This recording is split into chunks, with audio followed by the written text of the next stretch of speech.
siang adik-adik, salam sejahtera buat kita sekalian. Oke, hari ini kita masuk pelajaran Bahasa Indonesia dengan pertemuan keempat ya, Bahasa Indonesia keempat ya, dengan topik ejaan Bahasa Indonesia yang kedua ya, minggu lalu mengenai ejaan Bahasa Indonesia yang pertama. Oke, adapun subtopik hari ini ya, ada dua. Yang pertama penulisan unsur serapan, yang kedua pemakaian tanda baca ya. Oke, kita masuk ke subtopik pertama mengenai penulisan unsur serapan ya. Secara umum kata serapan itu masuk ke dalam bahasa Indonesia dengan 4 cara. Ada 4 cara kata serapan yang masuk ke dalam bahasa Indonesia. Yang pertama adopsi, adaptasi, penerjemahan, dan kreasi. Apa itu adopsi? Ya, adopsi terjadi apabila pemakai bahasa mengambil bentuk dan makna kata asing itu secara keseluruhan. Contohnya supermarket, plaza, mall, dan contoh lainnya yang sering kita gunakan toilet ya. Kata serapan yang bentuk dan maknanya kita ambil secara keseluruhan. Yang kedua adaptasi terjadi apabila pemakai bahasa hanya mengambil makna kata asing itu, sedangkan ejaan atau penulisannya disesuaikan dengan ejaan bahasa Indonesia. Contohnya pluralization menjadi pluralisasi, acceptability menjadi akseptabilitas. Yang ketiga penerjemahan terjadi apabila pemakai bahasa mengambil konsep yang terkandung dalam bahasa asing itu. Kemudian kata tersebut dicari padanannya dalam bahasa Indonesia. Contohnya overlap dalam bahasa Indonesia padanannya tumpang tindih, try out uji coba, dan psikologis menjadi ahli psikolog dalam bahasa Indonesia. Yang terakhir ya, bentuk yang terakhir yaitu kreasi terjadi apabila pemakai bahasa Indonesia hanya mengambil konsep dasar yang ada dalam bahasa Indonesia. Cara kreasi tidak menuntut bentuk fisik yang mirip seperti penerjemahan.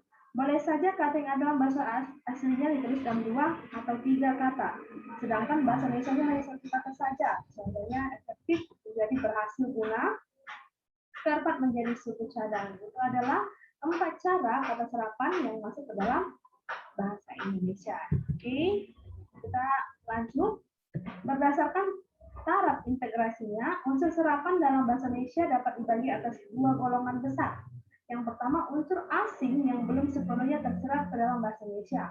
Unsur-unsur ini dipakai dalam konteks bahasa Indonesia, tetapi pengucapannya masih mengikuti cara asing. Contohnya, reshuffle, real estate. Ya, ini unsur asing yang belum sepenuhnya terserap ke dalam bahasa Indonesia.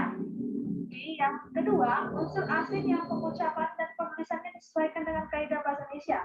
Pengucapan dan penulisannya disesuaikan dengan kaidah bahasa Indonesia.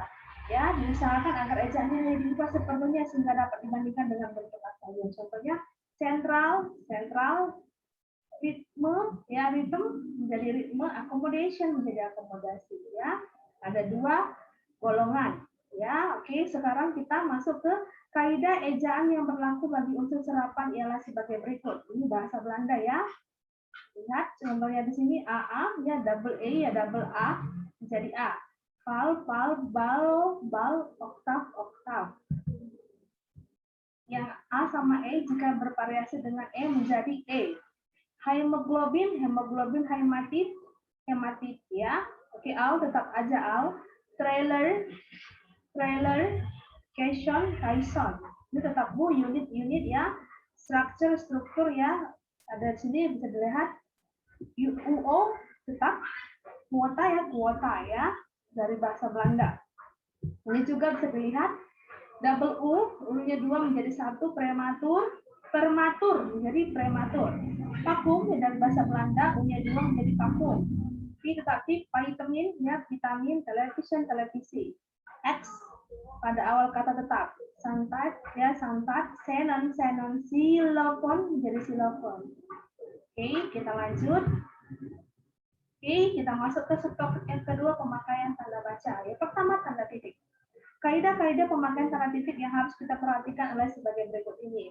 Yang pertama, tanda titik dipakai di akhir kalimat. Berita, contoh, saya menulis surat, ada tanda titik di belakangnya. Kami yang menyelesaikan pekerjaan itu tanda titik.